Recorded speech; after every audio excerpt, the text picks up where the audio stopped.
കല്ലൂർ ശ്മശാനത്തിനു സമീപം വനംവകുപ്പ് സ്ഥാപിച്ച കൂട്ടിലാണ് പുലി കുടുങ്ങിയത്. ജനങ്ങളുടെ പ്രതിഷേധത്തെ തുടർന്ന് വനംവകുപ്പ് അധികൃതർ ആദ്യം കൂട് വച്ചിരുന്നു.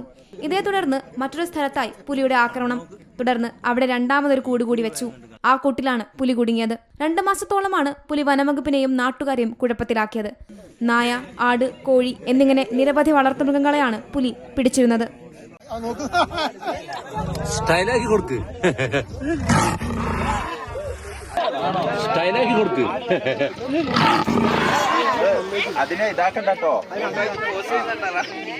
റോഡിലൂടെ ശാന്തനായി നടന്നു പോകുന്ന പുലിയുടെ ദൃശ്യങ്ങളും സമൂഹ മാധ്യമങ്ങളിൽ വൈറലായിരുന്നു.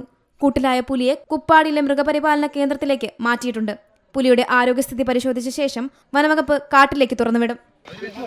See Malayalam news, Wayanad.